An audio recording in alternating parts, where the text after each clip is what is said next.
성경 말씀 교독합니다. 열왕기상 15장.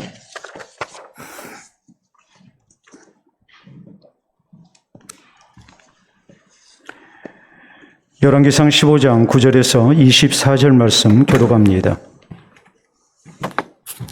이스라엘의 여로보암 왕 제20년에 아사가 유다 왕이 되어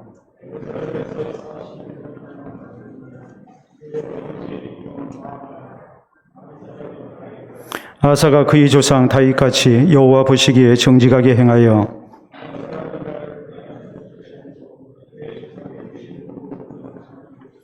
또 그의 어머니 마아가가 혐오스러운 아세라상을 만들었으므로 태우 위를 폐하고 그 우상을 찍어 기드론 시냇가에서 불살랐으나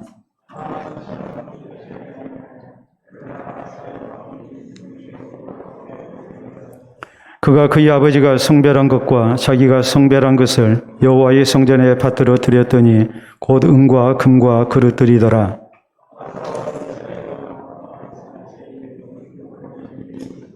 이스라엘 왕 바아사가 유다를 치러 올라와서 라마를 건축하여 사람을 유다 왕 아사와 왕래하지 못하게 하려 한지라.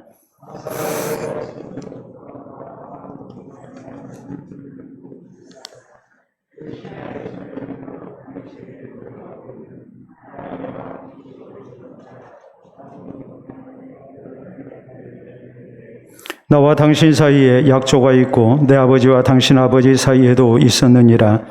내가 당신에게 은금 예물을 보냈으니 와서 이스라엘 왕 바아사가 세운 약조를 깨뜨려서 그가 나를 떠나게 하라 하매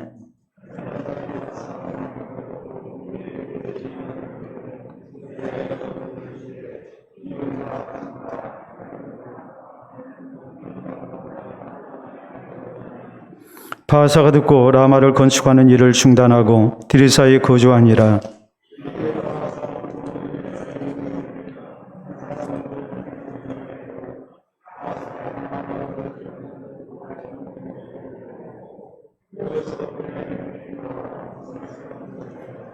아사의 남은 사적과 모든 권세와 그가 행한 모든 일과 성읍을 건축한 일이 유다 왕 역대지락에 기록되지 아니하였느냐. 그러나 그는 늙음하게 발에 병이 들었더라.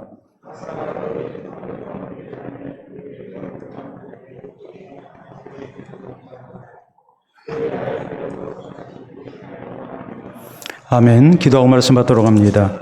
하나님 아버지 감사합니다. 오늘도 우리의 삶 속에 함께 하신 아버지, 이 시간도 우리의 영적 수고에 하나님 주시는 신령한 은혜가 있기를 원합니다. 우리 눈을 밝히시사 주의 법에 놀라운 것을 보게 하시고 허락하신 말씀을 통해 우리가 주의 음성을 들으며 하나님의 선하시고 기뻐하시고 온전하신 뜻을 분별하여 우리의 삶 속에 아름다운 열매를 맺게 하여 주시옵소서. 예수님 이름으로 기도하옵나이다. 아멘. 오늘 열왕기상 강의 41번째 시간입니다. 우리가 사람의 삶을 인생이라고 얘기를 하죠. 사람 인자를 써서. 그런데 인생을 다른 말로 또 우리가 일생이라는 말을 씁니다. 하나 일자를 씁니다. 그 의미가 뭐겠습니까? 우리 인생이 일생이라는 말은 우리의 삶이라는 것이 한 번밖에 기회가 주어지지 않는다는 뜻입니다. 누구든지 인생을 두 번 살 수는 없습니다.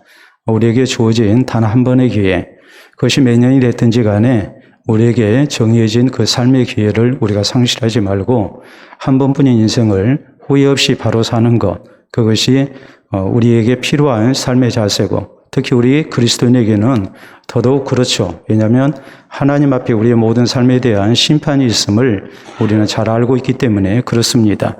우리는 지난 시간에 남유다 왕국의 2대 왕인 아비암에 대해서 말씀을 살폈습니다. 그는 긴 통치 기간을 갖지를 못했습니다. 불과 3년 동안 이렇게 왕이 있다가 이제 죽었고 그리고 그의 아들 아사가 이렇게 왕이 오릅니다. 오늘 성경 말씀에 보면 이 아사 왕은 남유다 왕국의 세 번째 왕이었는데 무려 41년 동안 이렇게 나라를 다스렸습니다. 그 41년의 세월 속에서 북이스라엘의 왕은 몇 번이 교체가 됐냐면 6번 교체가 됐습니다. 그러니까 아사 왕이 얼마나 안정적이고 또 이렇게 긴 세월 동안 하나님의 복을 누리면서 이렇게 통치를 했는가라는 것을 우리가 충분히 짐작할 수가 있죠. 북쪽에서는 왕권이 안정되지 못해서 계속 쿠데타가 일어나고 이 반역 속에서 왕들이 죽임을 당하고 또 새로운 왕이 일어나는 이런 변혁이 계속해서 이렇게 일어나고 있을 때 남유다의 아사 왕은 무려 41년 동안 안정적으로 이렇게 나라를 이끄는 그런 복된 왕이었습니다. 그러나 아사 왕의 41년의 통치가 모두가 아름다운 건 아니었습니다. 자, 오늘 우리는 본문 성경을 통해서 아사 왕의 이 통치 기간 동안 그가 어떻게 해서 이렇게 안정적이고 하나님의 복을 누리는 그런 왕이 될 수 있었는가? 그리고 왜 또 그것을 상실하게 됐는가? 여기에 대해서 우리가 살펴야 합니다. 먼저 우리는 오늘 성경 말씀 보면 아사가 왕이 올랐을 때 맨 처음 했던 일이 무엇이었는가라는 것을 주목해야 합니다. 그것은 종교 개혁이었습니다. 자, 주어지는 말씀 9절 이하에 있는 말씀 다시 한번 보도록 합니다. 이스라엘의 여로보암 왕 제20년에 아사가 유다 왕이 되어 예루살렘에서 41년 동안 다스리니라. 그의 어머니 이름은 마아가라 아비살롬의 딸이더라. 아사가 그의 조상 다윗같이 여호와 보시기에 정직하게 행하여 남색하는 자를 그 땅에서 쫓아내고 그의 조상들이 지은 모든 우상을 없애고 또 그의 어머니 마아가가 혐오스러운 아세라상을 만들었으므로 태우 위를 피하고 그 우상을 찍어 기드론 시내가에서 불살랐으나 다만 산당은 없애지 아니하니라. 그러나 아사의 마음이 일평생 여호와 앞에 온전하였으며 그가 그의 아버지가 성별한 것과 자기가 성별한 것을 여호와의 성전에 받들여 드렸으니 곧 은과 금과 그릇들이었더라라고 이렇게 말씀합니다. 아사가 왕이 올랐을 때 맨 처음에 했던 것은 종교 개혁이었습니다. 12절에 있는 말씀대로 남색하는 자들, 동성애자들을 이렇게 쫓아냈다고 했습니다. 또 12절에 우상 숭배를 못하게 했습니다. 13절에 보면 우상 숭배하는 모친 마아가를 이렇게 태우 위에서 폐해버리는 아주 정말 그 누구도 말할 수 없는 그런 과감한 이 과단성 속에서 그런 종교개혁을 이렇게 단행을 합니다.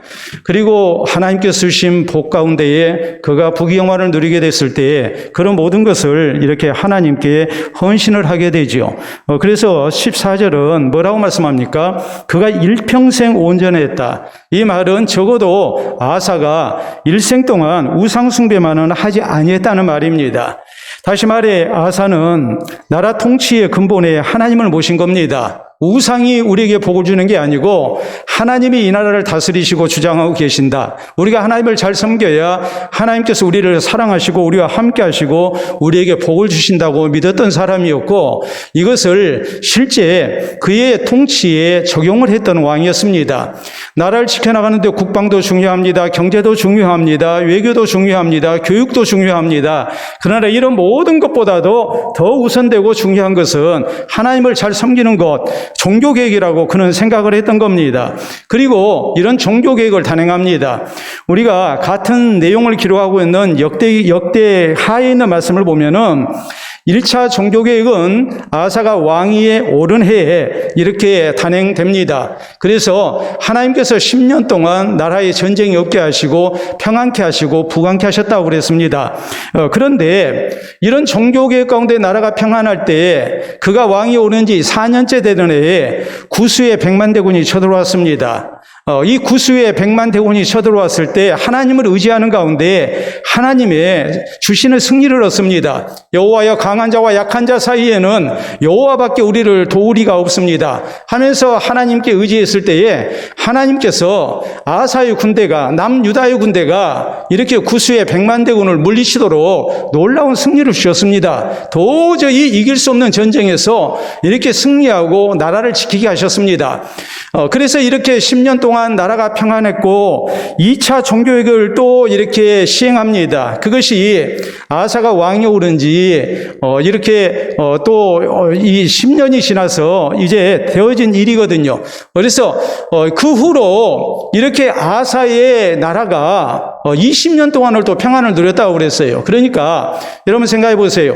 아사가 왕이 오르고 난 다음에 종교개혁을 단행해서 이제 10년 동안 나라가 평안합니다. 4년째 되던 해 구수의 100만 대군이 쳐들어왔지만 하나님을 의지하는 가운데 승리를 얻었습니다. 이것을 보고 또 나라가 그 후로 10년 동안 더 평안했습니다. 그래서 이 하나님의 주시는 복을 알고 아사는 다시 종교개혁을 또 일으켜서 그 후로 또 20년 세월을 이렇게 평안을 누린 거예요. 그러니까 전체적으로 35년 동안을 이렇게 평안한 그런 부강한 나라를 이룰 수가 있었습니다. 여러분, 이 아사의 일생을 놓고 볼 때에 우리가 먼저 깨달아야 할 일은 뭐냐면 우리에게 있어서 삶의 근본이 무엇인가를 우리가 분명히 해야 한다는 사실입니다. 우리 삶의 근본에 하나님이 계셔야 합니다. 하나님 제일주의 신앙을 우리가 살아야 하고 또한 신앙 중심적으로 우리가 사는 신앙 우선주의의 그런 신앙생활을 우리가 해야 한다는 말입니다. 하나님 섬기는 것이 우리에게 가장 중요한 것이 돼야 한다는 말입니다. 내가 신앙생활 하는데 할 만하면 신앙생활 잘하고 형편이 좋지 못하면 신앙의 문제는 뒤로 이렇게 우선순위에서 밀려나는 그런 모습이 아니라 내게 있어서 신앙생활이 가장 중요하다 생각하고 우리가 하나님을 중심에 모시고 하나님 의지하고 사는 그런 믿음의 자세가 우리에게 있어야 한다는 말이에요. 우리가 이스라엘 역사를 놓고 볼 때에 이스라엘의 흥망성쇠의 그 조건은 분명했어요. 그 흥망성쇠의 제일 가는 조건은 뭐였냐면 신앙생활이었어요. 하나님을 잘 섬길 때는 나라가 부강했습니다. 그런데 하나님을 잘못 섬기면 나라가 쇠퇴합니다. 그래서 이스라엘이 이렇게 여러 가지로 힘든 그런 시기에 일어났던 일이 종교개혁이었어요. 우리가 하나님 떠나서 사니까 우리의 삶이 편치 못하다. 너무나도 힘들다. 외세의 침략을 당하고 또 여러 가지로 흉년이 들고 힘든 일을 많이 만나고 하니까 우리가 하나님을 바로 섬기지 못해서 그랬구나. 이렇게 알고 지혜로운 왕이, 신앙심 좋은 왕이 이렇게 왕이 올랐을 때 했던 일은 종교개혁이었습니다. 종교개혁을 하면 나라가 새로워졌고 하나님이 주시는 복 가운데 평안과 부강한 그런 은총을 누릴 수가 있었습니다. 그런데 하나님을 향한 신앙이 시들해지고 그리고 부패해지고 또 우상을 숭배하고 그러면 결국에 또 나라가 이렇게 이 쇠퇴하는 그런 일이 계속 반복이 됩니다. 히스기야가 왕이 올랐을 때에 그가 했던 일이 무엇입니까? 그 아버지 아하스 왕은 참 하나님 앞에 패역한 왕이었습니다. 그래서 나라가 아주 부패하고 또 하나님의 복에서 멀어진 나라, 또 외세를 의지하지 않고는 유지가 안 되는 나라였습니다. 이것을 히스기야가 봤습니다. 그가 왕이 올랐을 때 맨 처음 한 일이 무엇입니까? 그것은 다름이 아니라 종교개혁이었습니다. 종교개혁을 하니까 하나님께서 이 히스기야와 남유다에 부강한 복을 허락하십니다. 우리가 성경에 보면은 다니엘과 그의 세 친구의 신앙의 모습을 우리가 알 수 있습니다. 저에게 있어서 제일 중요한 것은 뭐였습니까? 신앙 우선주의였어요. 왕명보다도 더 중요한 것은 하나님 말씀 내에 순종하는 거였어요. 그러니까 하나님께서 그들을 사랑하십니다. 또 존귀한 자가 되게 하십니다. 우리 예수님께서는 마태복음 6장 33절에 우리에게 말씀하시기를 너희는 먼저 하나님의 나라와 그의 의를 구하라. 그리하면 이 모든 것은 너희에게 더하시리라라고 말씀하셔서 우리에게 있어서 경제 문제보다도 우리의 생존에 있어서 참으로 소중한 그 어떤 문제보다도 더 중요한 것은 하나님의 뜻대로 사는 것임을 우리 주님께서는 분명하게 강조를 하셨습니다. 우리가 잘 아는 대로 조선시대의 통치 기본은 유교 이념이었습니다. 유교 이념은 크게 5가지 기본 이념을 바탕으로 합니다. 그 인간이 갖추어야 할 5가지 기본 덕목을 인, 의, 예, 지, 신이라고 얘기를 합니다. 자, 먼저 인은 뭐냐 했을 때 어질인자거든요. 이걸 측은지심이라고 얘기를 해요. 불쌍한 사람을 보면 또 불쌍한 것을 보면 가볍게 여기는 가운데 정을 함께 나누는 삶의 자세, 이것을 이 측은지심이라 해서 이제 어질인이라고 얘기를 합니다. 그 다음에가 소지심이에요. 소지심은 인의 가운데 이 두 번째 나오는 의를 얘기를 해요. 소지심은 말 그대로 이렇게 의롭게 살지 못한 것에 대해서 부끄러움을 느끼는 것, 악한 것을 미워하는 것을 얘기를 해요. 이게 소지심이에요. 사람이 부끄러움을 모르면 안 된다는 말이죠. 불이라는 것을 부끄럽게 여길 수 있어야 한다. 이게 의예요. 그 다음에 이제 세 번째가 뭐냐면 사양지심이에요. 인의 예거든요. 예가 뭐냐 했을 때에 그것은 다름이 아니고 사람이 겸손하고 또 다른 사람 배려하고 양보할 줄 아는 그런 마음을 가지고 살아야 한다. 이게 사양지심입니다. 예죠. 이런 예가 우리에게 있어야 한다는 말이에요. 그리고 이제 네 번째가 바로 12지심이에요. 인의 예 지거든요. 이 지는 지혜 지자예요. 이 12지심이라는 것은 뭐냐 했을 때에 무엇이 옳고 그른가라는 것을 가릴 줄 아는 마음을 얘기하는 거예요. 그리고 이제 다섯 번째가 바로 인의 예 지 신 신입니다. 신이라는 것은 광명지심을 얘기를 해요. 광명지심이라는 것은 중심에 밝은 빛을 둔다는 말이에요. 다시 말하자면은 우리에게 있어서 중심에 밝은 빛을 둬야 다른 사람에게 믿음을 준다는 말입니다. 이것이 믿을 신자예요. 이 예 지 신이 조선시대 통치의 기본 이념이었어요. 그렇기 때문에 이 유교 사상에 의한 이 인의 예 지 신을 어떻게 구현을 했는가? 우리가 조선시대의 수도인 이 한양을 건축할 때에 거기에는 네 대문이 있었습니다. 우리가 잘 아는 동대문, 또 서대문, 남대문, 그리고 이제 북대문이 있었죠. 자, 그러면 이 네 문을 뭐라고 얘기하느냐? 동대문을 얘기할 때에 우리가 잘 아는 대로 흥인지문이라고 얘기합니다. 흥인지문이라는 말은 인을 흥하게 하는 문이라는 말이에요. 인을 흥하게 하는 문이다. 자, 서대문을 가리켜서 뭐라고 얘기했느냐? 돈이문이라고 그랬거든요. 돈이문이라는 것은 의를 돈독하게 두텁게 한다는 말이거든요. 두터울 돈자거든요. 그 다음에 남대문 우리가 뭐라고 부릅니까? 숭례문이라고 부르죠. 예를 숭상한다는 말이에요. 인의 예거든요. 그 다음 북대문을 뭐라고 얘기했느냐? 홍지문이라고 했어요. 넓은 홍자에 지혜로울 지자예요. 이 말은 홍지문이라는 말은 지혜를 넓게 하는 문이라는 말이거든요. 인의 예 지까지 그렇게 했고 신을 어디에다 뒀느냐? 자, 신이라는 것 아까 우리가 본 대로 광명지심이거든요. 중앙에 마음 중심에 상대방에게 믿음을 주는 밝은 빛을 가져야 한다는 말이거든요. 그래서 종로에 보신각을 세웠습니다. 거기에 보신각을 세우고 이것을 뭐라고 얘기했느냐? 두루 보자에 믿음 신자를 썼어요. 이 한양의 중심인 종로에다가, 종로라는 말이 다른 게 아니고 보신각에 종이 있는데 그 종을 쳤기 때문에 그래서 이제 종 치는 거리라 해서 그래서 종로라는 지명이 붙은 거거든요. 인의 예 지라는 사대문을 통해서 그리고 중심에 믿을 신이 있는 그런 보신각을 세워서 나라의 기본 원리로 삼은 거예요. 통치 이념으로 삼은 거예요. 이것이 곧 무엇을 얘기하겠습니까? 우리가 세상을 사는 데 있어서도 뭔가 근본적인 원칙이 있어야 하는 것이고 또 가장 중요한 것이 무엇인가를 분명히 해야 한다는 것을 의미하거든요. 그렇기 때문에 오늘 우리 하나님의 백성에 있어서 삶에 있어 가장 중요한 것, 한 번밖에 살지 못하는 이 삶을 우리가 바로 살기 위해서, 일생을 바로 살기 위해서 우리가 가져야 할 신앙의 자세, 그것은 뭐겠습니까? 다른 거 아니에요. 하나님을 향한 신앙의 중심을 잡고 사는 거란 말이에요. 우리의 중심에 하나님이 계시한단 말이에요.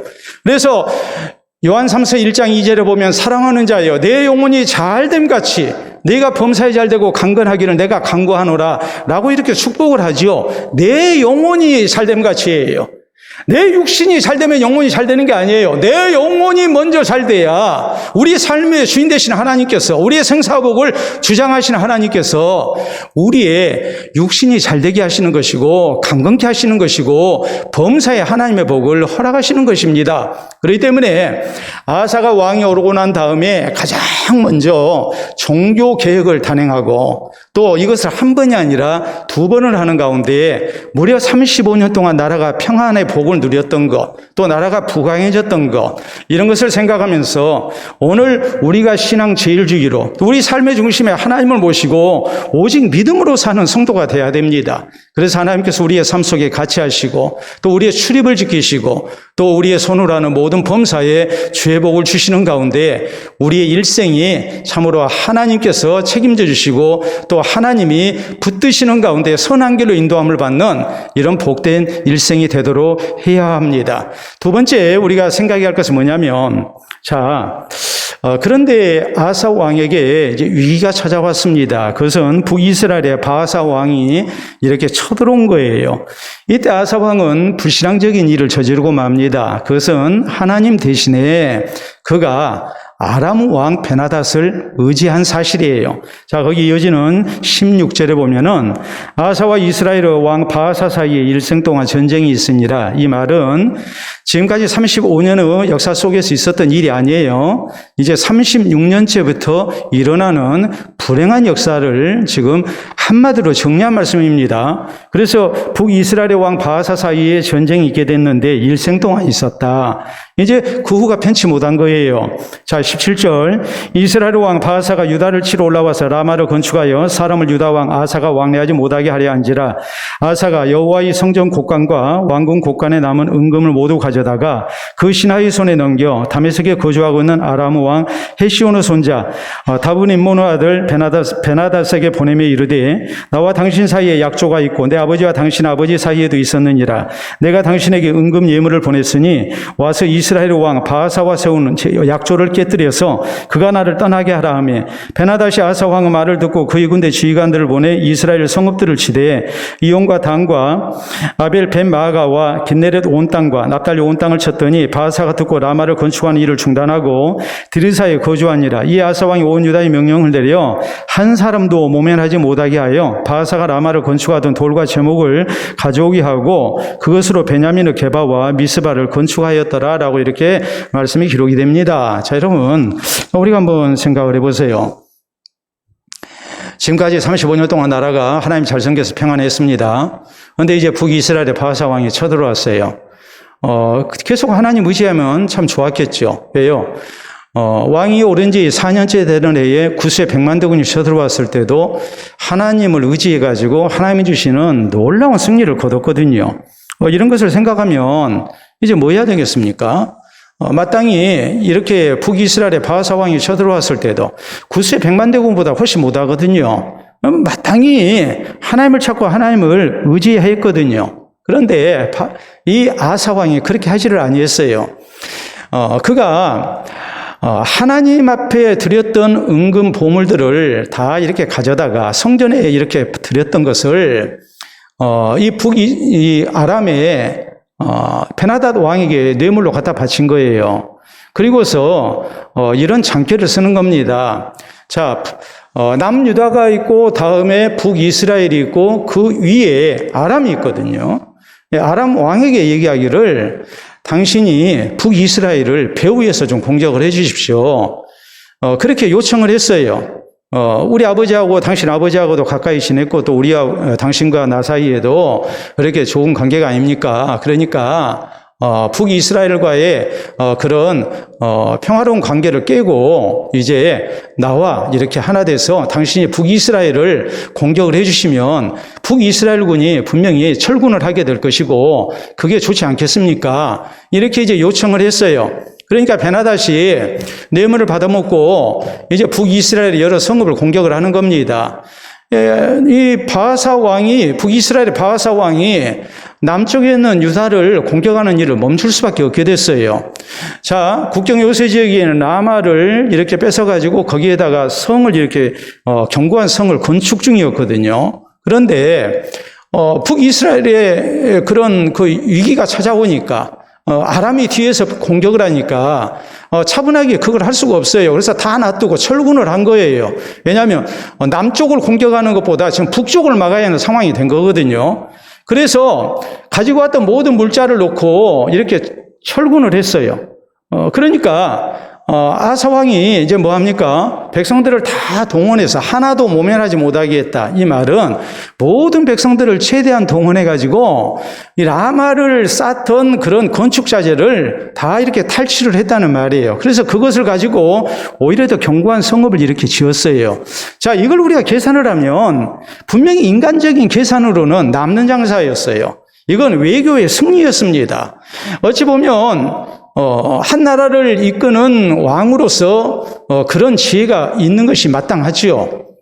이렇게 적의 공격을 당해서 위기 상황에 빠졌을 때에 다른 나라의 그런 도움을 받아서 위기를 모면하는 것, 그리고 더 많은 것을 거둘 수 있는 것, 참 지혜로운 그런 일이었습니다. 그런데 이것이 하나님 보실 때는 굉장히 잘못된 일이었어요. 왜 잘못된 일이었는가? 크게 두 가지예요. 첫째는 하나님을 의지하는 대신에 외국 군대를 의지를 했어요. 사람의 지혜를 의지했어요. 두 번째는 이스라엘 역사 가운데 외세의 도움을 받은 첫 번째 사례가 됐어요. 그 후로 이스라엘 역사를 놓고 보면 자꾸 강대국을 의지하는 모습이 나타납니다. 그래서 외세의 그런 개입 속에서 나라의 평화를 지키려고 하는 하나님을 의지하는 가운데 자신들의 힘으로 하나님이 주시는 복으로 나라를 지키는 것이 아니라 이제는 외세의 도움을 받아가지고 나라를 지키는 그런 수동적인 나라로 이 잘못된 그런 이 좋지 못한 선례를 남기고 만 거예요. 자, 여기에 대해서 하나님께서 굉장히 싫어하시죠. 우리가 역대하 16장에 보면 하나님께서 하난이라는 선지자를 시켜서 이렇게 말씀을 하십니다. 그게 뭐라고 말씀하십니까? 아니, 하나님께서 구스의 100만 대군이 쳐들어왔을 때도 구해주지 않았습니까? 그런데 왕이요, 왜 이런 일을 하셨습니까? 그러면서 역대하 16장 9절에 있는 말씀을 보면 여호와의 눈을 온 땅을 두루 감찰하사 전심으로 자기를 찾는 자를 찾아 능력을 베푸시나니 이 일은 왕께서 망령되이 행하셨습니다. 그랬거든요. 그러니까 이 소리 듣기 싫다고 결국 하나니를 감옥에 가두고 말죠. 그래서 아사 왕이 불신앙으로 흐르고 만 거예요. 이때가 언제였느냐? 아사 왕 제 36년째 되는 해라고 역대하 16장 1절에 나옵니다. 35년 동안은 두 번의 종교 개혁을 통해서 35년 동안 나라가 평안하고 부강해졌어요. 그런데 북이스라엘의 바하사가 쳐들어오니까 아람을 의지했고 하나님을 의지하지 아니하는 이 불신앙, 이것 때문에 결국 하나님께서 선지자를 시켜서 책망을 하셨지만 그는 돌이키지 아니했습니다. 그리고 결국 그 후로 16절에 있는 말씀대로 이제 북이스라엘의 바하사와 일생 동안 전쟁을 해야 하는 그런 좋지 못한 내리막길을 걷게 됐다. 이것이 지금 역사가 증거하고 있는 사실이에요. 여러분, 그렇다면 우리가 이 사실을 통해서 분명하게 강조하는 것이 뭐겠습니까? 우리 성도는 세상 것보다도 하나님을 의지하고 살아야 함을 우리에게 말씀을 하는 거죠. 다윗이 인구조사를 강행합니다. 그것이 하나님 앞에 범죄가 됐던 이유가 뭡니까? 단순히 국가정책을 수립하기 위해서, 나라를 잘 다스리기 위해서 인구조사를 한 게 아니었습니다. 군대 나갈 사람 얼마나 되는지 수를 세봅니다. 다윗의 마음이 이미 하나님께서 떠난 겁니다. 하나님보다 군대의 수를 의지한 거예요. 그래서 이것이 하나님 앞에 크게 범죄한 일이 됐고 무서운 징벌을 당하게 되죠. 우리 예수님께서 제자들 둘씩 전도여행을 시키시면서 하셨던 말씀은 도보로 가지지 마라, 전대, 돈주머니 가지지 마라, 또 배낭도 가지지 마라, 또 여분의 신발이나 뭐 이런 지팡이 같은 거 가지지 마라 그랬거든요. 주님이 그렇게 말씀하신 그 의미가 뭐겠습니까? 주님께서 동행하심을 믿고 철저하게 하나님만 의지하라는 말이에요. 우리 성도의 삶 속에서 제일 중요한 것이 무엇인가? 하나님만 의지하고 사는 거란 말이에요. 여러분, 이런 역사적인 일화가 있어요. 독일에 프리드리히 대왕이 있었는데 그는 굉장히 신실한 이런 왕이었습니다. 이 사람이 이제 이 궁정 목사를 이렇게 뽑게 됐어요. 궁궐에서 왕을 비롯해서 신하들에게 이렇게 하나님의 말씀을 전하는 이제 목사를 세우게 됐는데, 여러 후보들이 이렇게 이제 모였는데, 저에게 봉투 하나씩을 준 거예요. 그 속에 성경 본문이 있다. 그 성경 본문을 가지고 즉석 설교를 하라는 거였어요. 근데, 후보자들이 봉투를 받아가지고 속에 설교 본문을 보려고 딱 꺼냈더니 100시였어요. 아무것도 없어요. 그러니까 그 누구도 설교를 못해요. 그런데 한 사람이 설교를 합니다. 뭐라고 얘기하냐면 하나님은 무에서 유를 창조하신 전능하신 하나님이십니다. 우리 하나님은 무에서 유를 창조하신 전능하신 하나님이십니다. 말씀으로 세상을 창조하셨습니다. 그렇기 때문에 우리는 하나님의 말씀, 그 약속의 말씀을 믿고 하나님을 의지하고 살면 하나님께서 우리를 아무것도 없는 상태에서 우리로 하여금 하나님의 풍성한 복을 누리게 하십니다. 이렇게 설교를 했어요. 여러분이 만약에 프리디 대왕이라면, 심사위원이라면 누구를 궁중 목사로 이렇게 선택을 하겠습니까? 당연히 이 사람이죠.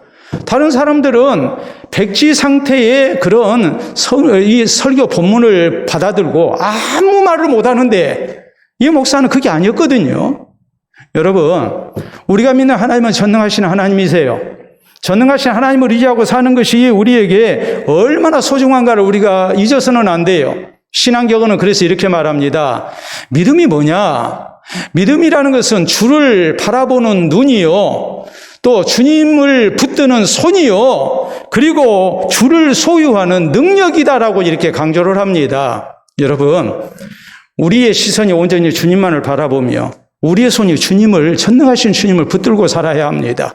그럴 때 하나님, 전능하신 하나님의 능력이 우리 삶 속에 이렇게 나타나는 은총을 누리는 성도들이 되어야 됩니다. 아사 왕이 이것을 잊었습니다. 눈에 안 보이는 하나님 대신에 눈에 보이는 세상 나라를 의지했습니다. 그러다 보니까 35년 동안 평안했던 나라가 이제 그의 말년 6년은 참으로 비참한 그런 이제 인생이 되고 만 겁니다. 이 주신 말씀 우리가 생각하면서 참으로 우리가 전심으로 하나님을 바라고 하나님을 의지하는 가운데 우리 주님께서 우리가 어떤 상황에 놓이든지 간에 주의 백성과 같이 하시고 또 전능하신 은혜 가운데 우리를 붙드시고 또 선한 길로 인도해 주시는 은혜를 우리가 허락받을 수 있기를 바랍니다. 자, 오늘 성경은 또 우리에게 소중한 것을 하나 강조합니다. 그것은 뭐냐면 아사 왕의 마지막 모습이에요. 그가 늙음하게 병이 들었어요. 자, 거기 23절, 24절 우리 같이 읽어보도록 할까요? 아사의 남은 사적과 모든 권세와 그가 행한 모든 일과 성읍을 건축한 일이 유다왕 역대지락에 기록되지 아니하였느냐? 그러나 그는 늙음하게 발에 병이 들었더라. 아사가 그의 조상들과 함께 자매 그의 조상들과 함께 그의 조상 다윗의 성읍에 장사되고 그의 아들 여호사밧이 대신하여 왕이 되니라 라고 이렇게 말씀을 하죠. 역대하 16장 12절에 있는 말씀인데 거기 보면 아사왕 제36년 때 북이스라엘에 바사왕이 이렇게 쳐들어왔습니다. 그리고 이 일이 있고 난 이후에 그는 선지자 하나니를 통해서 하나님께서 경고하신 말씀을 안 들었죠. 그래서 이제 하나님의 징벌을 당하게 되는데 그때가 아사왕 제39년째였어요. 그런데 성경은 이렇게 말씀을 해요. 아사왕이 하나님을 안 찾았다. 그리고 의원만을 찾았다. 그러더니 2년 후에 그가 죽고 말았다. 그러니까 아사왕의 일생을 놓고 보면 41년의 통치기간 동안 35년은 참 좋았어요. 그런데 36년에서 마지막 41년까지 이 기간은 6년 동안이 참 좋지 못했어요. 하나님께서 하나님의 선지자를 통해서 분명히 경고하셨고 하나님의 이런 무서운 징벌이 현실로 나타납니다. 발에 병이 들었습니다. 우리가 생각할 때 발에 병 든 것이 뭐 그렇게 중한 병이냐 생각할 수 있죠. 근데 그 병 때문에 죽었다고 성경은 말씀을 해요. 근데 그 병 때문에 죽었다기보다는 그는 불신앙의 완악함 때문에 죽은 거예요. 그가 하나님을 찾지 아니하고 의원만을 찾았다. 그래서 결국 2년 후에 그는 고생하다가 죽었다라고 이렇게 말씀을 해요. 여러분, 사람이라는 게 그렇잖아요. 젊어서는 좀 고생하더라도 노년에 좀 편안한 삶을 살면 좋잖아요. 근데 그것이 반대가 되면 참 힘들죠. 젊어서는 잘 살았는데 노년에 너무나도 힘든 삶을 살게 된다면 얼마나 안타깝겠습니까? 사람이 좀 젊어서는 고생하더라도 좀 노년이 좋아야 하잖아요. 이걸 또 우리가 다르게 말하자면 젊어서는 좀 신앙생활을 우리가 좀 물론 항상 잘해야 하는데 좀 못했다가도 나중에 잘하면 좋잖아요. 근데 젊어서 신앙생활 사다는 사람이 나중에 신앙생활을 못하게 된다면 굉장히 안타까운 일이지 않겠습니까? 우리가 성경에 나타난 신실한 믿음의 사람들을 보면 평생 신앙생활을 잘해요. 아브라함이 그랬고 이삭이 그랬고 야곱이 그랬고 또 요셉이 그랬고 또 모세가 그렇고 우리가 그러잖아요. 갈렙이랄지 여호수아랄지 이런 사람들 보면 죽을 때까지 신앙생활 잘하잖아요. 또 신약시대에 와서 안나라는 여선지자 얼마나 노년에도 신앙생활 잘합니까? 우리가 참 본받아야 할 사람들이잖아요. 사도 바울 같은 사람은 디모데후서 4장 7절 8절에 그런 고백을 남기지 않습니까? 6절부터 시작된 말씀을 보면 전제와 같이 내가 벌써 부어짐이 되고 나의 떠날 시각이 가까웠도다. 전제라는 것은 하나님 앞에 번제를 드릴 때 맨 마지막에 포도주를 부어드리는 순서를 얘기합니다. 바울은 자신의 삶을 하나님 앞에 드려지는 번제물이라고 생각을 했어요. 번제는 레위기 1장에 보면 헌신의 제사거든요. 다 태워서 연기로 하나님 앞에 드리는 제사예요. 그래서 태울 번자를 써요. 연기로 하나님 앞에 냄새로 영광을 돌려드리는 100% 하나님께만 영광을 돌려드리는 제사거든요. 번제 외의 다른 제사, 우리가 레위기 1장부터 시작되고 있는 5대 제사가 나옵니다. 번제, 소제, 화목제, 속제제, 속건제 이런 제사를 보면 제사를 집례하는 집례자와 제사를 드리는 헌제자가 있어요. 그런데 하나님께서 제사장의 몫을 제물 가운데서 어디는 제사장이 갖도록 해라. 제사장의 몫이다. 이렇게 정해주시고 또 어떤 부분은 헌제자의 제사를 드리는 사람의 몫으로 하나님이 정해주셨어요. 그리고 또 어떤 부위는 하나님의 것으로 정하셨어요. 그런데 번제는 제사를 집례하는 제사장의 몫도 없고 헌제자의 몫도 없어요. 다 하나님의 몫이에요. 헌신이 뭐냐 했을 때 오직 하나님의 영광을 위해서 하나님 앞에 다 드리는 것이 진짜 헌신입니다. 내가 헌신해놓고 뭔가를 기대하고 반대급부에 어떤 것을 바라고 있다면 사람의 칭찬이나 이런 거 바라고 있다면 그건 진짜 헌신이 아니에요. 성경 원리가 그래요. 그렇기 때문에 우리가 베드로전서 4장 11절에 있는 말씀을 보더라도 그렇죠. 만일 누가 말하려거든 하나님이 주시는 말씀을 하는 것 같이 하고 누가 봉사하려거든 하나님이 주시는 힘으로 하는 것 같이 하라. 이는 범사 예수 그리스도를 말미암아 하나님께 영광을 돌리기 위함이다. 그에게 영광과 권능이 세세에 무궁하도록 있을지어다. 아멘 그랬거든요. 하나님께만 영광이에요.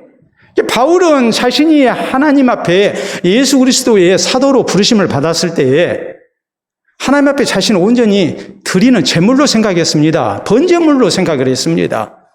그래서 말합니다. 노년에 그가 로마의 옥중에서 고백합니다. 전제와 같이 내가 벌써 부어짐이 되고 나의 떠날 시각이 가까웠도다. 내가 선한 싸움을 싸우고 나의 달려갈 길을 마치고 믿음을 지켰으니 이제 후로는 나를 위하여 의의 멸관이 예비되었으므로 나뿐 아니라 주 곧 의로우신 재판장께서 그날에 내게 줄 것이요 나뿐 아니라 주의 나타나심을 사모하는 모든 자에게 돈이라라고 이렇게 고백을 하죠. 마지막 순간까지 하나님을 향한 그 일관된 충성이 있었고 헌신이 있었어요. 마지막까지 신앙생활을 잘한 거예요. 처음에 잘했는데 나중에 못했다. 그런 모습이 아니에요. 여러분, 학생이 공부를 하는데 입학 때 성적이 중요하겠습니까? 졸업 때 성적이 중요하겠습니까? 졸업 때 성적이 중요하죠. 또 우리가 생각을 해보세요. 운동선수가 마라톤을 하는데 처음에 1등으로 달린 것이 중요하겠습니까? 아니면 마이 구간이라는 35km에서 40km 구간을 잘 통과해가지고 마지막 순위가 중요하겠습니까? 마지막 순위가 중요하죠. 우리의 신앙생활, 우리는 그래요. 9988이라는 말을 많이 씁니다. 9988, 1234, 9988, 234 이런 얘기도 많이 하죠. 99세까지 팔팔하게 살다가 2, 3일 앓다가 죽으면 좋겠다. 그게 이제 9988, 234 그런 식으로 우리가 숫자를 표기하지 않습니까? 우리가 죽을 때까지 건강을 유지하고 99세까지 팔팔하게 산다면 얼마나 좋아요. 그렇게 살려고 노력해야죠. 그것이 죄 짓는 건 아니니까. 그런데 60만 99세까지 팔팔하면 뭐 합니까? 우리의 신앙이 병들었다 할지라도 우리 죽는 날까지 팔팔하면 좋잖아요. 우리가 그렇게 살아야 하잖아요. 아사 왕처럼 처음에는 35년 동안 잘했는데 36년부터 41년까지 죽을 때까지 그가 하나님 앞에 패역함으로 불신앙으로 이렇게 살다가 하나님의 경고조차도 귀담아 듣지 않고 고치지 않고 그러다가 결국에 이렇게 비참한 죽음을 맞이한 모습, 이 모습이 우리의 모습이 되지 않도록 해야 합니다. 우리가 항상 주님 앞에 기도할 것은 항상 한결같은 모습으로 신앙생활 잘하는 거예요. 이 모습으로 하나님의 은혜를 구해서 우리가 한 번뿐인 일생을 아름답게 살아가는, 마지막까지 아름답게 살아가는 성도 되기를 우리가 힘써야 합니다. 오늘날 중국은 미국과 더불어서 2대 초강대국으로 이렇게 인정을 받고 있습니다. 경제 분야, 또 군사, 우주 분야까지. 그래서 미국을 이제 대적하는 이런 나라로 이제 인정을 받고 있죠. 물론 지금 우크라이나와 러시아의 전쟁을 봐서 알지만 러시아 군대가 알고 봤더니 이건 형편없는 군대다. 이렇게 지금 막 보도가 되고 있어요. 러시아의 군사력이 세계 2위인 줄 알았더니 아니더라. 이런 여러 가지 보도가 나오고 합니다만은 중국이라는 나라를 놓고 볼 때에 지금 미국과 이렇게 필적하는 2대 초강대국으로 대접을 받고 있지만 또 그 속살은 어떠한지 우리가 자세히 알 수가 없지요. 그러나 적어도 외면적으로는 외형적인 여러 가지 통계 수치는 중국이 미국과 맞설 수 있는 그런 국력을 지녔다고 인정을 하고 있습니다. 더구나 인구 대국이잖아요. 그런데 이런 오늘의 중국이 있게 한 인물이 누구인가 했을 때 덩샤오핑이에요. 등소평이에요. 덩샤오핑이 1978년에 중국 개혁과 개방 정책을 발표합니다. 그때까지는 공산국가로서 폐쇄적인 나라였어요. 그런데 나라를 개방했어요. 그리고 개혁을 했어요. 그 후로 30년 만에 중국은 후진국에서 초강대국으로 발돋움할 수 있었습니다. 덩샤오핑이 죽을 때 이렇게 유언을 남겨요. 중국의 개혁과 개방은 100년은 지속돼야 한다. 그래야 만족할 만한 결과를 얻을 수 있을 것이다. 그랬어요. 100년은 지속해야 한다. 일회성의 개혁, 개방 가지고는 안 된다는 말이에요. 지속적인 개혁과 개방을 강조한 거예요. 그래서 중국 지도부가 그 후로 5년, 10년 만에 바뀌어도 지금까지 일관되게 개혁과 개방을 추진해 왔어요. 근데 지금 시진핑이 그게 아니거든요. 나라가 좀 부강해지니까 또 이상한 짓 하기 시작하거든요. 그래서 중국도 오래 못 갈 것이다. 이렇게 이제 보는 것이 전반적인 그런 추측입니다. 여러분, 이것은 한 국가, 한 민족의 문제만은 아니에요. 우리 성도에게 있어서 우리의 신앙생활이 어떤 모습이 돼야 되는가? 일평생 지속적이고 또 일관적인 그런 신앙 개혁 속에서 우리가 살아야 해요. 우리 신앙이 한번 결심해가지고 한번 개혁해서 잘 되면 얼마나 좋습니까? 근데 그게 아니지 않습니까? 한번 마음먹어서 잘할 수 있으면 세상에 못할 일이 어디 있겠어요? 더구나 신앙생활은 당장에 죽고 사는 문제가 아니라고 생각을 하다 보니까 우리가 다른 일이 더 급하고 그래서 신앙생활은 자꾸 뒤로 처지는 경향이 많이 있습니다. 아사왕이 그랬습니다. 처음에는 신앙 제일주의였어요. 종교개혁 했어요. 1차 종교개혁을 하니까 10년 동안 나라가 평안했어요. 2차 종교개혁을 또 일으킵니다. 그래서 25년 동안 또 나라가 평안했습니다. 또 35년 평안했습니다. 35년 평안했는데 36년째부터 문제가 생긴 거예요. 그래서 결국 죽을 때에 그는 비참하게 죽고 말아요. 마지막 6년이 너무나도 좋지 못했어요. 오늘 우리의 사는 모습이 그리 돼서는 안 됩니다. 우리 인생은 일생이에요. 한 번밖에 못 살아요. 연습할 수 있는 시간이 없어요. 더구나 우리의 사는 날, 남은 날들을 우리가 생각하면 이제 정말 내가 신앙생활을 잘해야 되겠다라는 그런 각오를 새롭게 가져야 할 나이 아닙니까? 이게 어떻게 해야 할까요? 우리에게 있어서 제일 중요한 것은 신앙의 문제라는 것을 알아야 합니다. 우리의 신앙을 개혁하고 우리가 살아계신 하나님을 중심으로 신앙 제일주의로 사는 성도가 돼야 됩니다. 이 하나님 의지하고 사는 그런 믿음의 사람들이 돼야 된다는 말이에요. 그리고 우리가 뭐 해야 합니까? 혹시라도 우리가 평안할 때에 세상 것보다 하나님보다도 세상 것을 의지하는 모습이 있지 않도록 해야 해요. 우리의 죽는 그날까지 우리가 살아계신 하나님을 중심으로 해서 하나님만을 의지하고 사는 믿음의 자세가 우리에게 있어야 합니다. 그래서 우리의 사는 날 동안 하나님께서 함께 해주시고 또 하나님께서 붙드시고 도우시는 가운데 선한 길로 인도해 주시고 한 번뿐인 우리의 일생이 하나님과 사람 앞에 아름다운 일생이 되는 그런 은혜가 우리 모두에게 있기를 바랍니다. 우리 함께 기도합니다. 오늘 나의 신앙생활을 다시 한번 돌아보면서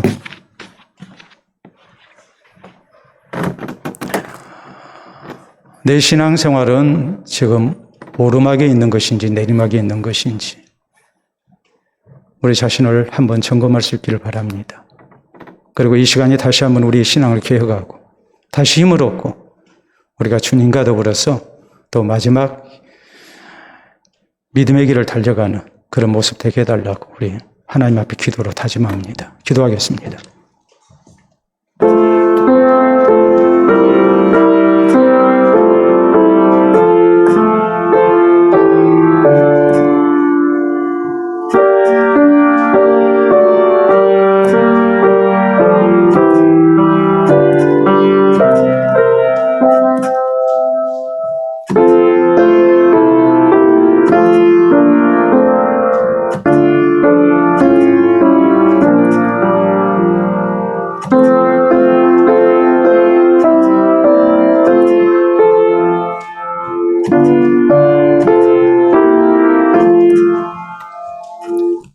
참으로 좋으신 우리 아버지 은혜를 진심으로 감사합니다. 우리 하나님의 사랑과 돌보심 속에 우리로 지금까지 믿음의 백성으로 살아가게 하시고 또 살아계신 하나님의 말씀을 듣는 중 우리의 신앙을 다시 한번 점검할 수 있도록 은혜 주시니 감사합니다. 늘 신앙 제일주의로 하나님을 마음 중심에 모시고 또 우리 삶의 중심에 모시고 우리가 주를 향한 믿음으로 살아갈 수 있기를 원합니다. 세상 것보다 하나님을 더욱 의지하며 우리의 모든 삶 속에 하나님을 앞세우고 하나님 의지하여 우리가 살기를 원합니다. 이 모습으로 일생 동안 노년에까지 변함없는 모습 되게 하시고 우리 하나님께서 우리의 평생도록 같이 해주시며 선한 길을 인도하시며 또한 주의 사랑하는 성도들로 노년에 더욱더 하나님 나라에 대한 소망과 확신 가지고 믿음 생활 잘하는 모습으로 우리가 살아갈 수 있도록 인도해 주시옵기를 원합니다. 사랑하는 성도들 힘들고 어려운 일 때문에 혹시라도 그 신앙이 흔들리지 아니하게 하시고 그럴수록 더욱 주를 의지하는 가운데 우리가 변치 않는 믿음으로 일평생을 살아가게 하시고 하나님과 사람 앞에 부끄럽지 않는 아름다운 모습 남기게 하시며 또 우리가 믿음의 후진과 우리의 후손들에게 신앙의 아름다운 본을 남기며 우리가 먼저 살아갈 수 있도록 인도하여 주시옵소서. 감사하오며 예수님 이름으로 기도하옵나이다. 아멘.